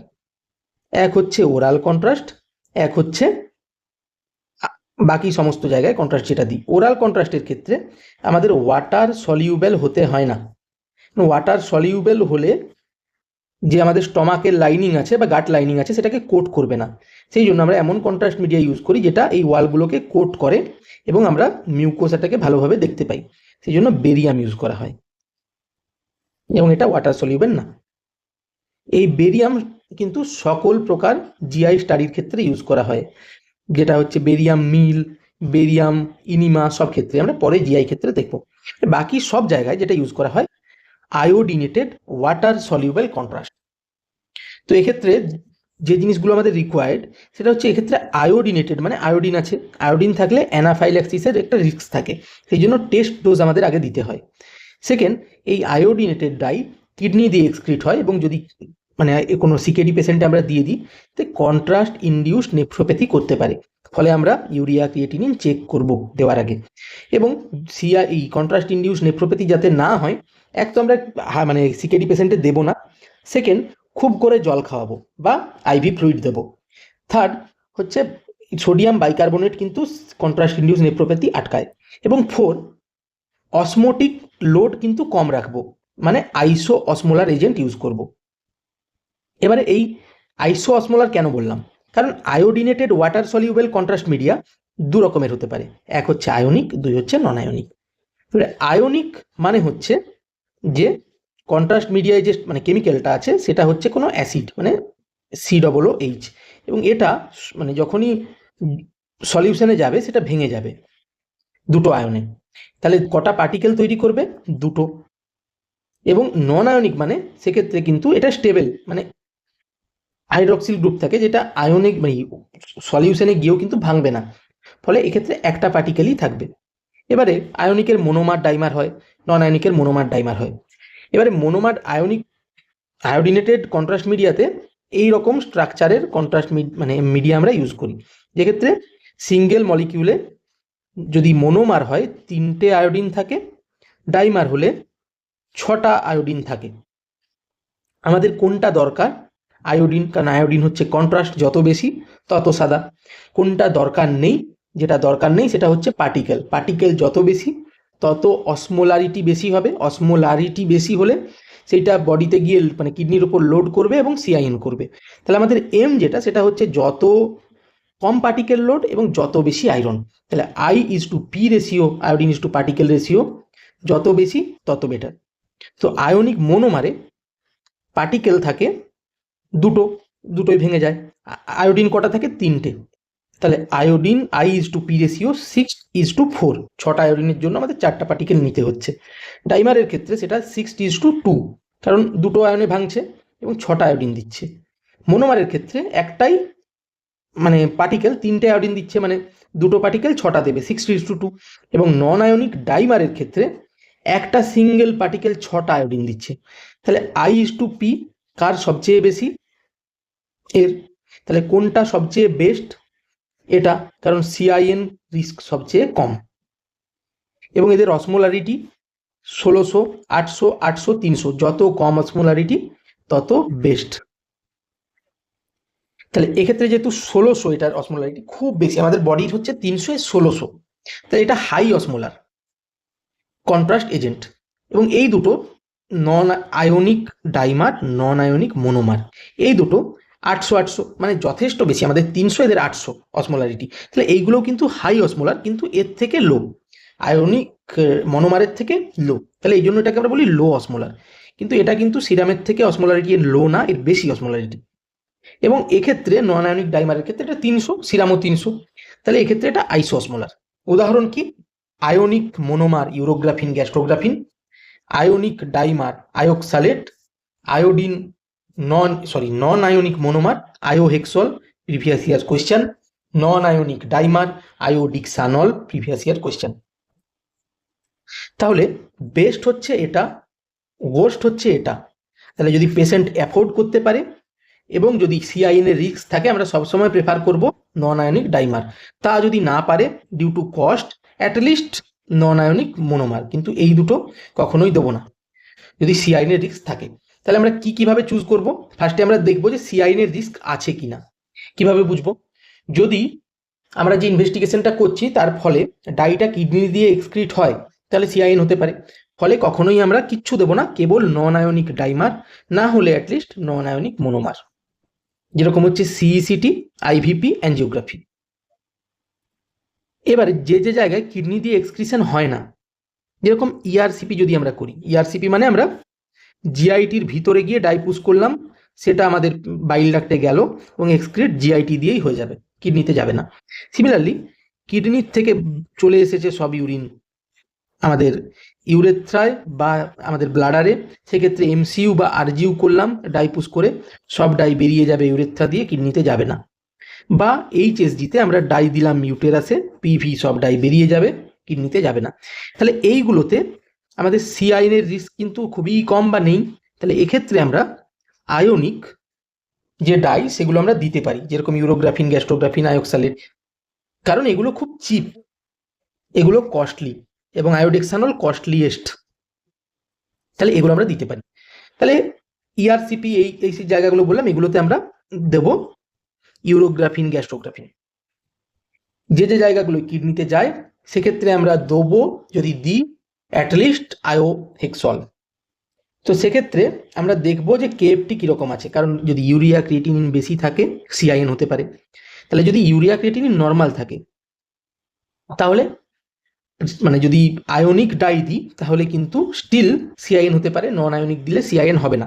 তাহলে নন আয়নিক দেবো, যেটা খুশি দিতে পারি, আয়োহেক্সল দিতে পারি, আয়োডেক্সানল দিতে পারি। আয়োহেক্সল যেহেতু দাম কম, আয়োহেক্সল দেবো। কিন্তু যদি কেএফটি মাইল্ডলি ডিরেঞ্জ থাকে, ইউরিয়া একটু বেশি, ক্রিয়েটিনিন একটু বেশি, সেক্ষেত্রে যদি আয়োহেক্সল দিই তাহলেও কিন্তু সিআইএন এর রিস্ক থেকে যায়, ওই জন্য আমরা কেবল আয়োডিক্সানল দেবো। এবং যদি গ্রসলি ডিরেঞ্জড থাকে সেক্ষেত্রে আয়োডিক্সানল দিলেও সিআইএন হতে পারে। তাহলে এক্ষেত্রে কিন্তু আমরা মানে ইনভেস্টিগেশন করবোই না, কোনো ডাই আমরা দেবো না, কোনো ইনভেস্টিগেশন করবো না। এবং যদি জিআইটি হয় সেক্ষেত্রে বেরিয়াম দেবো। এই গল্প পুরো বোঝা গেল। এবারে তাহলে আমরা পুরো সিটি এমআরআই বুঝেছি, এক্সেপ্ট যে কন্ট্রা ইন্ডিকেশন কী কী আছে এমআরআই এর। এটা কিন্তু বারবার কোয়েশ্চেন এসেছে, অন্তত 2-3 বার কোয়েশ্চেন এসেছে। তো বডিতে কোন কোন ক্ষেত্রে এমআরআই করব না? এক, যে যদি বডিতে কোনো free lying ferromagnetic foreign body থাকে। ফ্রি লাইং মানে যে ফরেন বডিটা নড়াচড়া করতে পারে, নাড়াচাড়া করলে বডির কোনো স্ট্রাকচারে গিয়ে ড্যামেজ করবে। ফেরোম্যাগনেটিক মানে আয়রন বা আয়রন টাইপের কোনো ম্যাটেরিয়াল। কী কী হতে পারে? এক, যদি চোখে কোনো আয়রনের ইনজুরি থাকে, মানে যেটাকে হ্যামার চিজেল ইনজুরি বলি, চোখে আয়রন পার্টিকেল আছে, বা কোনো বডিতে রিটেন্ড বুলেট আছে, এই দুটোই এমআরআই করলেই নাড়াচাড়া করবে, করে ব্লাড ভেসেল রাপচার করবে বা আইয়ের কোনো স্ট্রাকচার রাপচার করবে, তাই আমরা এক্ষেত্রে কখনো করব না। সেকেন্ড, যদি কোনো ম্যাগনেটিক বা ইলেকট্রিক ডিভাইস থাকে, তাহলে আমরা ম্যাগনেটিক মানে বাইরের থেকে ম্যাগনেটিজম দিলে এই ডিভাইসগুলো ম্যালফাংশন করবে। যার পেসমেকার আছে তার পেসমেকার ম্যালফাংশন করলে পেশেন্ট সোজা উপরে, পেসমেকার থাকলে কোনোভাবে করবো না। ডিবিএস মানে ডিপ ব্রেন স্টিমুলেটর, পার্কিনসনিজম, অ্যালজাইমার্সে ব্রেনে লাগানো থাকে, এটা ম্যালফাংশন করলে পেশেন্ট পুরোপুরি বিগড়ে যাবে, তাহলে আমরা করবো না। সিমিলারলি যদি কোনো ফেরোম্যাগনেটিক সাবস্ট্যান্স থাকে কিন্তু ফ্রি লাইন নয়, সেক্ষেত্রে আমরা কি করব? এরকম হচ্ছে ট্যাটুতে যদি আমরা ট্যাটু করাই বডিতে আয়রন দিয়ে, বা ককলিয়ার ইমপ্ল্যান্ট, বা অ্যানিউরিজমাল ক্লিপ, বা মেটালিক হার্ট ভালভ, তাহলে এগুলো মানে নাড়াচাড়া না করলেও এগুলো হিট করবে, ফিক্সড থাকলেও হিট করবে, ফলে পেশেন্টের খুব ডিসকমফর্ট হবে। তাহলে এই জন্য এই জিনিস থাকলে আমরা করব না। এবং 4, রিলেটিভ কন্ট্রাইন্ডিকেশন, যেটা হচ্ছে ক্লস্ট্রোফোবিয়া। পেশেন্টকে 10 থেকে 15 মিনিট এমআরআই এর একটা মানে বদ্ধ টানেলের মধ্যে থাকতে হয়। ক্লস্ট্রোফোবিয়া থাকলে পেশেন্ট ওই টাইমটা কাটাতেই পারবে না এমআরআই মেশিনের ভিতরে, তাহলে সেক্ষেত্রে করবো না। আর যেটা T1 প্রেগনেন্সিতে মানে ফার্স্ট ট্রাইমিস্টারে, এক্ষেত্রে আমরা একটা কারণেই করব না, যে এক্ষেত্রে কোনো আমাদের রিসার্চ কিন্তু করা হয়নি যে এটা সেফ, এমন কোনো রিসার্চও নেই যেটা আনসেফ। তাহলে এটা যদি অপশনে তোমার একমাত্র তোমার মনে হয় এটাই সুটেবল অপশন, বাকি আর কোনো অপশন নেই, এগুলো নেই, তখন তুমি এটা মার্ক করো। কিন্তু যদি দেখো ক্লস্ট্রোফোবিয়া আছে, T1 আছে, ক্লস্ট্রোফোবিয়া মার্ক করো। যদি দেখো পেসমেকার আছে, T1 আছে, পেসমেকার মার্ক করো। এবারে কোন কোন জায়গায় আমরা করতে পারবো? যে কোনো অর্থোপেডিক ইমপ্ল্যান্ট যদি আমাদের বডিতে থাকে সেক্ষেত্রে আমরা কিন্তু করতে পারবো। করোনারি স্টেন্ট যদি থাকে 3 মাসের বেশি হয়ে গেলে করতে পারবো। এবং যে জিনিসগুলো ফেরোম্যাগনেটিক নয়, যেরকম copper IUCD, cholecystectomy clip, abdominal staples, সেই জিনিসের ডেন্টাল ফিলিং বা ব্রেস, সেই জায়গায় আমরা করতে পারবো। তো এক্ষেত্রে ক্যাচটা হচ্ছে, এখন যেটা মানে নতুন যেটা অ্যাকচুয়ালি গাইডলাইন্স মানা হয়, সেক্ষেত্রে তুমি যে কোনো ইমপ্ল্যান্ট, স্টেন্ট, হেনা তেনা বডিতে যে কোনো তুমি জিনিস ঢোকাও, তোমার ক্লিয়ারলি মেনশন থাকে এমআরআই কম্প্যাটিবল, এমআরআই ইনকম্প্যাটিবল, এবং সেই দেখে আমরা প্র্যাকটিক্যালি করি। কিন্তু যদি জিজ্ঞেস করা হয় যে বডিতে অর্থোপেডিক ইমপ্ল্যান্ট আছে, কি ম্যাটেরিয়াল জানি না, সেক্ষেত্রেও আমরা কিন্তু বলবো যে এমআরআই করা যাবে। কারণ এই ম্যাটেরিয়ালগুলো মানে এই যে জিনিসগুলো, এগুলো কিন্তু কমনলি টাইটেনিয়াম দিয়ে তৈরি করা হয়, এবং টাইটেনিয়াম কিন্তু ফেরোম্যাগনেটিক না। এবারে লাস্ট যে জিনিসটা আমরা জানবো সেটা হচ্ছে নিউক্লিয়ার স্ক্যান। নিউক্লিয়ার স্ক্যানের ক্ষেত্রে আমাদের radio nucleotide tag pharmaceutical compound বডিতে পুশ করা হয়। মানে কি? মানে কোনো একটা কম্পাউন্ড, যেরকম হচ্ছে আমরা যেটা লেখা আছে টেকনিশিয়াম 99M পারটেকনেট, এটা একটা পুরো একটা কম্পাউন্ড। এতে পারটেকনেট মলিকিউলের সাথে টেকনিশিয়াম 99কে জুড়ে দেওয়া হয়েছে। টেকনিশিয়াম 99M মানে এম মিনস মেটাস্টেবল, মানে হাইলি আনস্টেবল। তো এটা হচ্ছে রেডিও আইসোটোপ, মানে এটার থেকে গামা রে বের হয়। এবং পারটেকনেট হচ্ছে একটা ফার্মাসিউটিক্যাল কম্পাউন্ড, মানে এটা বডিতে জেনারেলি এর অ্যাবজর্পশন, ডিস্ট্রিবিউশন, মেটাবলিজম, এক্সক্রিশন হয়। তাহলে এর ডিস্ট্রিবিউশন মানে এটা স্পেসিফিক কোনো জায়গায় যায় বডিতে। তাহলে এ যখন পারটেকনেট যে জায়গায় যাবে, তাহলে সেই জায়গায় টেকনিশিয়াম 99ও যাবে, কারণ একসাথে অ্যাটাচড আছে। তো সেই জায়গায় গেলে সে যখন ডিস্ট্রিবিউটেড হয়ে যাবে, তখন যদি আমরা গামা রে ক্যামেরা দিয়ে যদি আমরা বডিটাকে স্ক্যান করি, তাহলে সেই জায়গাতে আমরা কিন্তু অ্যাক্টিভিটি দেখতে পাবো। তাহলে অ্যাক্টিভিটি আমরা যখন দেখতে পাবো, তাহলে আমরা বুঝতে পারবো যে এই জায়গাতে আমাদের কোনো নর্মাল আছে না অ্যাবনর্মালিটি আছে। তো এই যে গামা রেস ক্যামেরা, সেটাকে আমরা বলি সিন্টিলেটিং ক্যামেরা। তাই সব নিউক্লিয়ার স্ক্যানকে আমরা বলি সিন্টিগ্রাফি। তাই সিন্টিগ্রাফি যাই বলে, তোমাকে যদি বলে পারটেকনেট সিন্টিগ্রাফি বা যদি বলে সোমাটোস্ট্যাটিন সিন্টিগ্রাফি, তো সব সিন্টিগ্রাফি মানে নিউক্লিয়ার স্ক্যান, সোজা বাংলায়।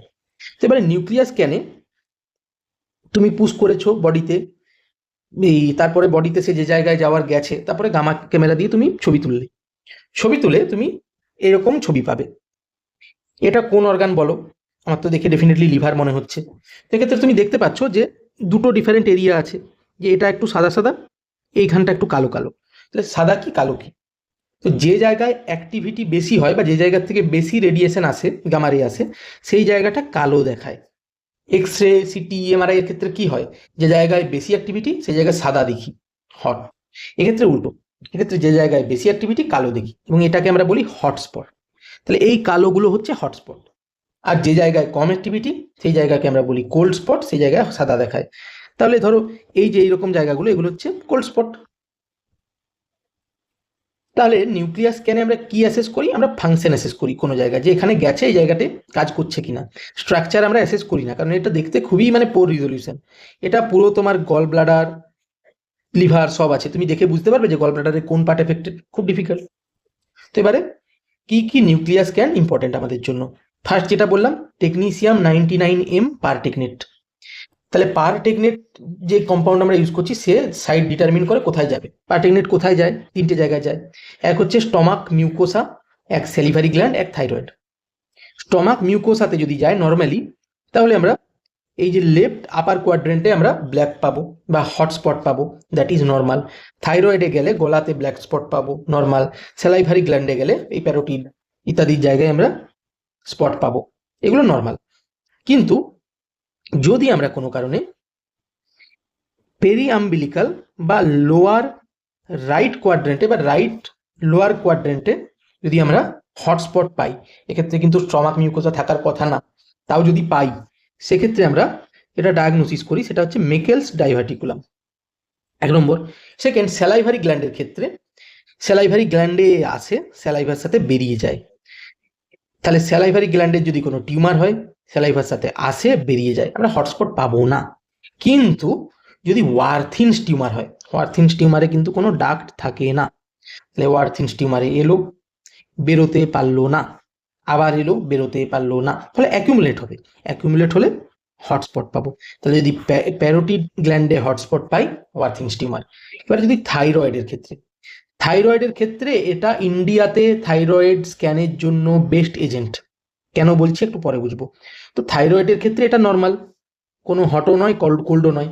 তো এবার আমরা দুটো জিনিস পেতে পারি, যে ডিফিউজলি পুরোটাই কালো হয়ে গেছে, মানে পুরোটাই হটস্পট ডিফিউজলি, এটা হয় গ্রেভস ডিজিজে, বা হতে পারে কোনো নডিউলস পেয়েছি। নডিউলস মানে কোনো একটা মানে স্পেসিফিক জায়গাতে সাদা বা কালো পেয়েছি, সাদা পেলে কোল্ড স্পট, কালো পেলে হটস্পট। হটস্পটে যদি নডিউল পাই, যাতে হট নডিউল যদি পাই আমরা, সেটা টক্সিক অ্যাডিনোমাকে ইন্ডিকেট করে।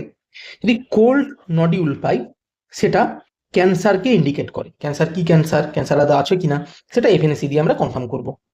এবার যদি কোনো একটোপিক সাইটে পাই, এক্ষেত্রে থাইরয়েডে পাওয়ার কথা, পাচ্ছি দূরে, সেটা হয় থাইরয়েড ক্যান্সারে, যেটা হচ্ছে প্যাপিলারি কার্সিনোমা থাইরয়েডে। তার যদি মেটাস্টেসিস হয়, কোথায় মেটাস্টেসিস হচ্ছে, লিম্ফ নোডে, তাহলে লিম্ফ নোড থেকে থাইরয়েডের অ্যাক্টিভিটি আমরা পাবো। এটাকে আমরা বলি ল্যাটারাল অ্যাবারেন্ট থাইরয়েড। এবারে নেক্সট যেটা জানার দরকার, থাইরয়েড স্ক্যান। থাইরয়েড স্ক্যান বাইরের দেশে আয়োডিন দিয়ে হয়। আয়োডিনের অনেক আইসোটোপ আছে, আয়োডিন 123, 127, 131। এর মধ্যে 127-এর কোনো রেডিও অ্যাক্টিভিটি নেই, আগে জিজ্ঞেস করা হয়েছে পিওয়াইকিউ। তো তার জন্য এটা কখনোই কিন্তু আয়োডিন স্ক্যানের জন্য ইউজ করা হবে না, কারণ এর কোনো রেডিও অ্যাক্টিভিটি নেই। বাকি রইল 123, 131। 131 বিটা এবং গামারে দুটোই এমিট করে। বিটারে আমরা জানি ডিস্ট্রাকশন করে, কোথায় ইউজ করি, রেডিও থেরাপিতে, টিস্যু ডিস্ট্রাকশন করে, এবং এটা 8 দিনটা হাফ লাইফ, মানে 8 দিন ধরে থাইরয়েডকে ডিস্ট্রয় করবে। তো এই জন্য এটা রেডিও অ্যাক্টিভ আয়োডিন অ্যাবলেশন, যেটা কোনো কোনো জায়গায় ট্রিটমেন্ট হিসেবে ইউজ করা হয় থাইরয়েডেক্টমির অল্টারনেটিভ হিসেবে। এই যদি আয়োডিন 131 যদি খুব লো ডোজে দিই, সেক্ষেত্রে এটা দিয়েও আমরা স্ক্যান করতে পারি, কিন্তু থাইরয়েড ডিস্ট্রয় হওয়ার চান্স আছে, তাহলে এটা প্রেফার্ড নয়। পড়ে রইল আয়োডিন 123, এটা কেবল গামারে এমিট করে এবং 13 ঘন্টা ধরে, ফলে এটা হচ্ছে বেস্ট এজেন্ট আয়োডিন স্ক্যানের জন্য। কিন্তু দুর্ভাগ্যজনকভাবে এটা ইন্ডিয়াতে অ্যাভেলেবেল নেই। তাহলে ইন্ডিয়াতে তাহলে আমরা কি ইউজ করব, আয়োডিন 131। আমাদের কাছে আরো একটা অপশন আছে, যেটা হচ্ছে টেকনিশিয়াম 99 নেম পার টেকনেট স্ক্যান থাইরয়েডে যায়। তাহলে এক্ষেত্রে যেহেতু থাইরয়েড ড্যামেজ হতে পারে, এক্ষেত্রে থাইরয়েড ড্যামেজ হবে না, তাহলে আমরা প্রেফার করি টেকনিশিয়াম 99 পার টেকনেট স্ক্যান। তাহলে প্রেফারেন্স যদি বলে কোনটা best, iodine 131 followed by technetium 99 followed by iodine 131। এবারে কিডনিতে 3 ধরনের নিউক্লিয়াস স্ক্যান আমরা করতে পারি, তিনটেই টেকনিশিয়াম 99 এম দিয়ে। একটা হচ্ছে ডিটিপিএস স্ক্যান, একটা হচ্ছে DTPS scan, just a second, যেটা এই জিনিসটা একবার দেখে নাও just, cold nodule, hot nodule. এটা কি কোল্ড নডিউল, কিসে পাবো, ক্যান্সারে। এটা কি ডিফিউজ ব্ল্যাক, ডিফিউজলি হট, কিসে পাবো, থাইরয়েড ইগ্রেভসে। এবারে এটা কি হট নডিউল, কোথায় পাবো, টক্সিক অ্যাডিনোমাতে। এবং যদি মাল্টিপল হট নডিউলস পাই, সেক্ষেত্রে মাল্টি নডিউলার গয়টার এবং টক্সিক মাল্টি নডিউলার গয়টার। টক্সিক মানে থাইরয়েড হরমোন বেশি সিক্রিট হচ্ছে, T4 বেশি, T3 বেশি, তাহলে হাইপার থাইরয়েডিজম হবে, সেটা এক্ষেত্রেও হতে পারে, এক্ষেত্রেও হতে পারে, সেই জন্য টক্সিক। এবার থাইরয়েডাইটিসে দেখো কিছুই দেখতে পাচ্ছ না, তাহলে গোটাটাই ডিফিউজলি কোল্ড, ডিফিউজলি কোল্ড, সেটা পাবো আমরা থাইরয়েডাইটিসে। এবারে আমরা কিডনিতে যদি যাই, কিডনিতে 3টে স্ক্যান আছে, ডিটিপিএ, ম্যাগ3, ডিএমএসএ, তিনটেই এজেন্ট, মানে রেডিও আইসোটোপ টেকনিশিয়াম 99। ডিটিপিএ যে কম্পাউন্ড, এটা কিডনিতে যায়, গিয়ে গ্লোমেরুলার ফিল্ট্রেশনের মাধ্যমে এক্সক্রিট হয়ে যায়। ম্যাগ3 কিডনিতে যায়, কিন্তু টিউবিউলার সিক্রিশনের মাধ্যমে এক্সক্রিট হয়। এবং ডিএমএসএ কিডনিতে যায়, এক্সক্রিট হয় না, কিডনির কর্টেক্সে অ্যাকিউমুলেট হয়। তাহলে ডিটিপিএ স্ক্যান আমরা ইউজ করব জিএফআর এস্টিমেশনের জন্য, ম্যাগ3 স্ক্যান ইউজ করব, জিএফআর তো অ্যাসেস করতে পারবো না, এটা তো গ্লোমেরুলার ফিল্ট্রেশন হয় না, টিউবুলার সিক্রিশন হয়, তাহলে কিডনি ফাংশন টেস্টের জন্য আমরা ইউজ করতে পারি। এবং ডিএমএস স্ক্যান কর্টেক্সের যে সারফেস এরিয়া বা স্ট্রাকচার, সেটা দেখার জন্য ইউজ করতে পারবো। এবং এক্ষেত্রে যদি কোনো স্কার থাকে কটেক্সে, তাহলে সেই জায়গাটা কিন্তু পুরো ফাঁকা থাকে ভয়েড হিসেবে, বাকিটা দেখতে পাবে ওই জায়গাটা ভয়েড। এটা পাইলোনেফ্রাইটিস যদি আগে হয় সেক্ষেত্রে স্কার হয় বা অন্য কোনো কারণে স্কার হয়, সেটা ডিটেক্ট করতে কাজে আসে। এবারে কিডনি ফাংশন টেস্ট আমরা দুরকম ভাবেই মাপতে পারি, জিএফআর দিয়ে বা জিএফআর ছাড়া অন্য কোনোভাবে। তো এর মধ্যে এই যে ম্যাগ-3 দিয়ে মাপাটা কিন্তু বেটার ডিটিপি দিয়ে মাপার থেকে, এটা প্রেফার করা হয়। এবারে যদি আমরা সব নিউক্লিয়াস স্ক্যানের একটা লিস্ট বানাই, ফার্স্টেই আমরা যেটা বলবো সেটা হচ্ছে টেকনিসিয়াম 99M পার টেকনেট, 3টে জায়গায় যায়, gastric mucosa, salivary gland, thyroid. কি কি কাজে ইউজ করি? গ্যাস্ট্রিক মিউকোসা অ্যাবনর্মাল সাইটে হলে মেকেলস ডাইভার্টিকুলাম, স্যালাইভারি গ্ল্যান্ডে প্যারোটিডে যদি আমরা হটস্পট পাই ওয়ার্থিনস টিউমার, এবং থাইরয়েড স্ক্যানে পুরো ডিটেল নডিউল হিসেবে আমরা ডায়াগনোস করি। সিমিলারলি আয়োডিন 131 থাইরয়েড স্ক্যান হচ্ছে best agent for thyroid scan, ইন্ডিয়াতে নেই। টেকনিটিয়াম 99M এ কিডনিতে 3টে স্ক্যান, ডিটিপিএ, ম্যাগ-3, ডিএমএসএ। ডিটিপিএ আমরা যদি কিডনি টিউবিলস ধরি একদম টপ টু বটম, তাহলে টপে কি থাকে? গ্লোমেরুলাস। তাহলে টপ পার্টের অ্যাসেসমেন্টের জন্য বা গ্লোমেরুলাসের ফিল্ট্রেশন অ্যাসেসমেন্টের জন্য কি ইউজ করা হয়? ডিটিপিএ। এবারে মিডিল পার্টে কি হয়? সিক্রিশন হচ্ছে, তাহলে মিডিল পার্ট অ্যাসেসমেন্টের জন্য কি হয়? মিডিল পার্ট অ্যাসেসমেন্ট, ম্যাগ-3। কিন্তু এক্ষেত্রে মনে রাখতে হবে জি গ্লোমেরুলাসের জন্য কিন্তু না। এবারে ডিএমএসএ আমরা কি করতে ইউজ করি? সারফেস এরিয়া বা কর্টেক্স এস্টিমেশনের জন্য। এটা কিন্তু স্ট্রাকচার দেখতে ইউজ করি, বাকি দুটো ফাংশন দেখতে। হার্টে দুটো নিউক্লিয়াস স্ক্যান ইউজ করা হয়, thallium scan, muga scan. Thallium scan myocardium viability দেখতে ইউজ করি, মায়োকার্ডিয়াম বেঁচে আছে না মরে গেছে। বেঁচে যদি থাকে সেটাকে আমরা বলি হাইবারনেটিং মায়োকার্ডিয়াম বা অ্যাঞ্জাইনা, এটাকে আমরা ট্রিট করলে ভালো হয়ে যাবে। ডেড যদি বলি সেটা হচ্ছে মায়োকার্ডিয়াম ইনফার্কশন মানে এমআই। মুগা স্ক্যান ইউজ হয় ভেন্ট্রিকুলার ফাংশন এস্টিমেশনের জন্য, যেটা আমরা অল্টারনেটিভলি ইকো দিয়েও করে থাকি। এই দুটোই কিন্তু কোনোটাই বেস্ট টেস্ট না, এর থেকেও ভালো ভালো টেস্ট আছে, শুধু জেনে রাখার জন্য বললাম। এবার হচ্ছে হিডা স্ক্যান হেপাটো বিলিয়ারি ট্র্যাক্টে ইউজ করা হয়। এটা অ্যাকিউট কোলেসিস্টাইটিসের জন্য গোল্ড স্ট্যান্ডার্ড টেস্ট হচ্ছে হিডা স্ক্যান। সেক্ষেত্রে নন ভিজুয়ালাইজেশন অফ গল ব্লাডার দেখা যায়, মানে এই লিভার আমরা দেখতে পাবো হিডা স্ক্যানে, বাইল ডাক্টো সব দেখতে পাবো, কিন্তু গল ব্লাডার দেখতে পাবো না। এছাড়া এটা বিলিয়ারি অ্যাট্রেসিয়ার ক্ষেত্রে ইউজ করা হয়, আমরা ছবি দেখিয়েছি হিডা স্ক্যানের, জাস্ট আ সেকেন্ড। এটা হচ্ছে হিডা স্ক্যান, এটা নর্মাল হিডা স্ক্যান। এই যে দেখছো এটা হচ্ছে গল ব্লাডার। অ্যাকিউট কোলেসিস্টাইটিসের ক্ষেত্রে এই গল ব্লাডারটা দেখতে পাবো না। এক্ষেত্রেও তুমি বলবে আমি দেখতে পাচ্ছি না, না, এটা ব্যাপারটা হচ্ছে এটা ফার্স্ট ডাই তুমি দিলে ধরো 0 মিনিট, তার থেকে তুমি 3-4 ঘন্টা পরপর সিরিয়াল স্ক্যান নেবে এইভাবে, তাহলে প্রথমে আস্তে আস্তে সব ভিজুয়ালাইজ হবে, তো প্রথম দিকে না দেখা গেলেও পরের দিকে সব দেখা যাবে। সেকেন্ড হিডা স্ক্যানের পর যেটা আছে সেটা হচ্ছে এমডিপি বা বোন স্ক্যান। বোন স্ক্যানে বোনগুলো কালো দেখায় এবং বোন মেটাসিস্টিস ডিটেক্ট করতে ইউজ হয়। বোন স্ক্যানেরও ছবি আমাদের আছে, এই দেখো এটা হচ্ছে বোন স্ক্যান, সব বোন সাদা। তো এক্ষেত্রে বোন স্ক্যানের জন্য যেটা ইম্পর্টেন্ট, বোন স্ক্যানে যে আইসোটোপ আমরা দিই সেটা হচ্ছে এমডিজি এজেন্ট দিই। এটা ফার্স্টে বোনে যায় এবং বোনের থেকে কিন্তু কিডনি বা ব্লাডারে যায়, ফলে কিডনি যায়, ফলে কিডনিগুলোও কিন্তু এক্ষেত্রে কালো দেখাতে পারে ইমেজে, সেটা কিন্তু অ্যাবনর্মাল না। এবারে যেটা আছে সেটা হচ্ছে সিস্টামিবি স্ক্যান ইউজ করা হয় প্যারাথাইরয়েড অ্যাডেনোমায়, এমআইবিজি স্ক্যান ইউজ হয় ফিওক্রোমোসাইটোমায়, সেলেনিয়াম মিথিওনিন স্ক্যান ইউজ হয় প্যাঙ্ক্রিয়াসে, অক্ট্রিওটাইড স্ক্যান ইউজ হয় নিউরোএন্ডোক্রাইন টিউমারে। অক্ট্রিওটাইড হচ্ছে সোমাটোস্ট্যাটিন এর অ্যানালগ, তাহলে এটা গিয়ে কোথায় কাজ করে? সোমাটোস্ট্যাটিন রিসেপ্টারে। তাহলে এই জন্য এই অক্টিওটাইড স্ক্যানকে আমরা কি বলি? সোমাটোস্ট্যাটিন রিসেপ্টার নিউক্লিয়াস স্ক্যান বা সোমাটোস্ট্যাটিন রিসেপ্টার সিন্টিগ্রাফি। আরেকটা যেটা খুব ইম্পর্টেন্ট স্ক্যান সেটা হচ্ছে পেট স্ক্যান। পেট স্ক্যান গোটা বডিতেই আমরা ইউজ করি, ক্যান্সার কোথায় মেটাস্ট্যাটিস হয়েছে মেটাস্ট্যাটিসের সাইট ডিটেক্ট করার জন্য। পেট স্ক্যানে আমরা যে এজেন্টটা ইউজ করি সেটা হচ্ছে 18 ফ্লুরিন ডিঅক্সি গ্লুকোজ। এই 18 ফ্লুরিন হচ্ছে রেডিও আইসোটোপ, টি হাফ এর হচ্ছে হাফ লাইফ হচ্ছে 2 ঘন্টার কাছাকাছি, এবং ডিঅক্সি গ্লুকোজ হচ্ছে আমাদের ফার্মাসিউটিক্যাল এজেন্ট, এটা ডিসাইড করে কোথায় যাবে। এটা বডির সব জায়গায় যায় এবং এটা বডিতে যে জায়গায় যত বেশি গ্লুকোজ মেটাবলিজম হয় সেই জায়গায় তত বেশি যায়, ফলে ব্রেনে বেশি যাবে, ব্লাডারে বেশি যাবে, ব্রাউন ফ্যাটে বেশি যাবে, ফলে এই জায়গাগুলোতে নর্মালি আমরা বেশি অ্যাক্টিভিটি দেখতে পাবো। 1 2 যদি blood RBS random blood sugar যদি বেশি থাকে, মানে ব্লাডে অলরেডি গ্লুকোজ বেশি আছে, তুমি আরো একটা নতুন রেডিও অ্যাক্টিভ গ্লুকোজ দিচ্ছ, তাহলে একে কম্পিট করতে হবে বিভিন্ন সাইটে যাওয়ার জন্য, ফলে এক্ষেত্রে কিন্তু অ্যাক্টিভিটি কম দেখাবে। তাই আরবিএস 200 এর নিচে রেখেই স্ক্যানটা করা হয়। এবং 3 নম্বর, এটা কোন কোন জায়গায় হটস্পট দেখাবে, যে জায়গায় মেটাবলিজম বাড়বে। 3টে ফিজিওলজিক্যাল, তার সাথে প্যাথোলজিক্যাল হচ্ছে ইনক্রিজড মেটাবলিজম ইন ক্যান্সার্স। কিন্তু টিপিক্যাল কার্সিনয়েড একটা মানে ম্যালিগনেন্সি, কিন্তু এক্ষেত্রে খুব লো মেটাবলিজম থাকে, তার জন্য এক্ষেত্রে কিন্তু হটস্পট দেখায় না। এফডিজি পেট ছাড়া, ফ্লুরিন ডিঅক্সি গ্লুকোজ পেট ছাড়া আরও অনেক রকমের পেট হয়, যেরকম হচ্ছে 18 ফ্লুরিন ডোপা পেট, এক্ষেত্রে ডিঅক্সি গ্লুকোজ নয় ডোপা ইউজ করা হয়। ডোপা কোথায় যাবে? ডোপার থেকে তৈরি হয় ডোপামিন, এক সাবস্টেন্সিয়া নাইগ্রায়, পার্কিনসনিজম ডায়াগনোসিসের জন্য ইউজ হয়। এক অ্যাড্রিনাল মেডুলাই, ডোপামিন তৈরি হয়, ফিওক্রোমোসাইটোমাতে ইউজ হয় ডায়াগনোসিসে।